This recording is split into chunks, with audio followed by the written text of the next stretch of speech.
Welcome back to the deep dive. So today we're tackling something I think, well, a lot of English learners run into. It's that feeling when you're trying to understand native speakers. You've put in the hours, right? Studied, watched shows, and then someone speaks naturally and you're just thinking, wait, what was that? Was that even English? Oh, yeah, it's a really common frustration. Yeah. And honestly, it's probably not your fault. Our mission today really is to dig into why that textbook English feels so different from, real everyday English. Why does it sometimes feel like two completely separate languages? Exactly. And we're not just here to point out the problem. The goal is to actually give you some practical, real-world strategies, tools you can use to sort of bridge that gap and really boost your comprehension. We've looked at expert advice, some research, even got a few personal stories lined up, basically trying to give you a bit of a shortcut to getting a handle on understanding native speakers. So yeah, let's start with why this gap even exists. Right. So you've probably had that moment, that confusion, you know the words, you know the grammar, but a native speaker talks and it just flies past you. And the reasons are pretty fundamental, actually. Native speakers, we talk fast. We use a lot of slang, idioms, and maybe the biggest one, we connect words together, mash them up in ways that can be pretty confusing if you're not used to it. That connected speech thing is huge, isn't it? I mean, I remember the first time it clicked for me that "did you eat" often sounds way more like "did you." Exactly. Did you, or what are you doing? Turns into what you doing. What you doing, yeah. It sounds nothing like how it looks written down. So, like, what's actually happening there when words get all squished? Well, it's kind of fascinating. Our brains are basically wired for efficiency when we talk. We subconsciously sort of shave off sounds, blend sounds together to make speaking faster and smoother. It's not totally random, though. There are patterns. Linguists call it things like elision or assimilation. Basically, the end of one word can change to get ready for the start of the next one. It makes speech flow, but yeah, it definitely makes it harder for learners. That makes a lot of sense, like a built-in shortcut for speaking. So why is there such a big gap then between what we often learn in a classroom and what we actually hear? That's a really key point. There was this study, I think by Cambridge University. It found that listening to native speakers talking at a normal speed was one of the top 3 challenges for English learners. It really backs up that feeling people have. It's not you're not, broken or learning too slowly. It's more that the formal English you often start with just isn't the same as the English people use chatting every day. The system kind of sets you up for this initial hurdle. Okay, that's actually quite reassuring to hear, right? It sort of normalizes that struggle. But the good news is there are definitely things you can do, real actionable strategies to get better at this. Let's maybe start with the idea of smart daily listening. Right, because just having English on in the background, that's passive. It helps a bit, maybe, but not as much as active, purposeful listening.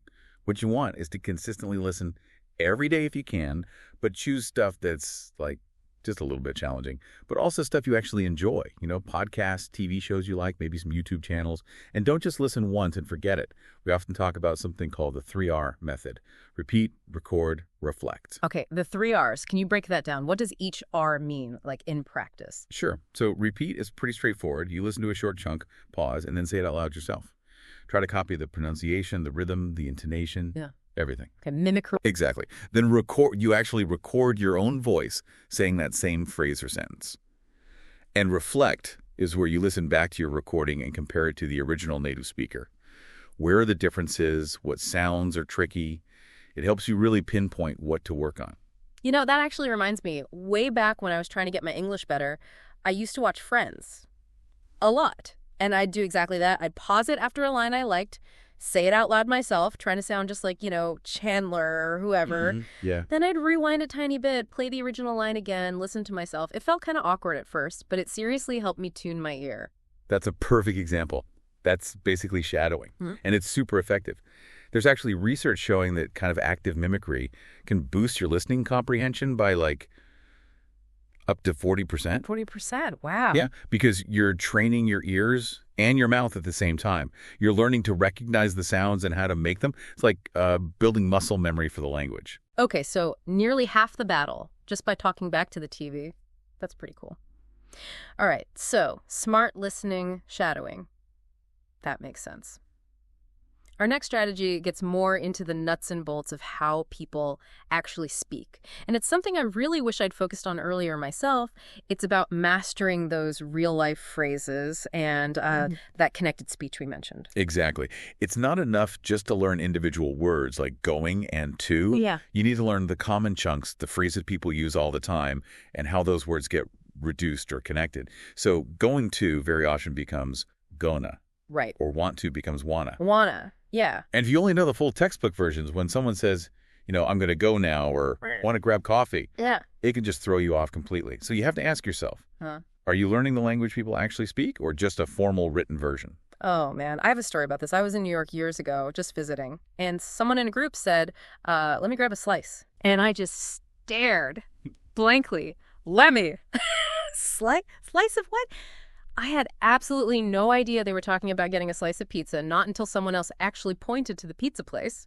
See, let me grab a slice. Super common phrase for pizza there. Exactly. It wasn't the individual words. It was the reduction let me and the specific phrase grab a slice used in that context. Total confusion. That happens all the time. Yeah. And that's precisely why listening to things like vlogs or interviews or, even TikTok sometimes can be so valuable. You get unfiltered real speech. You hear those phrases, those reductions, the slang, the stuff that often gets left out of textbooks. Okay, super useful. Vlogs, interviews, good sources. Now, this next tip, it sounds a bit weird at first, kind of counterintuitive. It's the idea of needing to slow down to speed up. It does sound paradoxical, doesn't it? But it's really true for comprehension. It means that sometimes intentionally slowing down how you engage with the material actually helps you understand faster speech in the long run.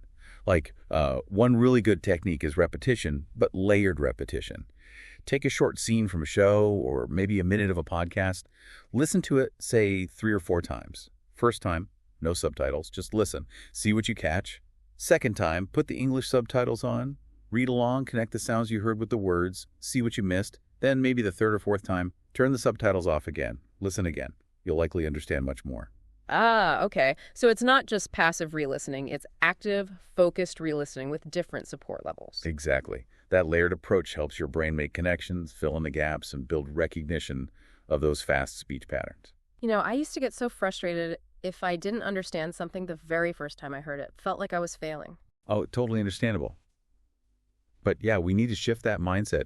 Understanding isn't usually instant, especially with challenging material. It's built up through exposure.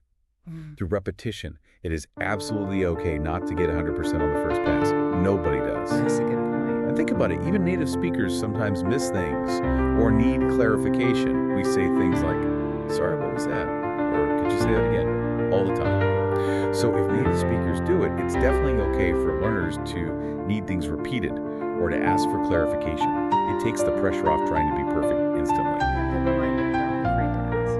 All right, so as we start to wrap up this deep dive, let's maybe hit some rapid-fire tips. Quick takeaways and a bit of motivation. First one, kind of building on what you just said. Practice active listening. Don't just let it wash over you. Engage with it. And prioritize learning those high-frequency phrases. The chunks of language people use constantly in daily conversation. Mastering those gives you a massive advantage. It's like learning the chords before you try to play complex solos on a guitar. Also, don't forget technology. There are some great apps out there like Speak for pronunciation or Reading Q for reading and listening. They can give you really targeted practice. So are you using all the tools available to you? Good point. And maybe one more quick one. Keep repeating stuff out loud. Even record yourself, like you mentioned with the 3 Rs.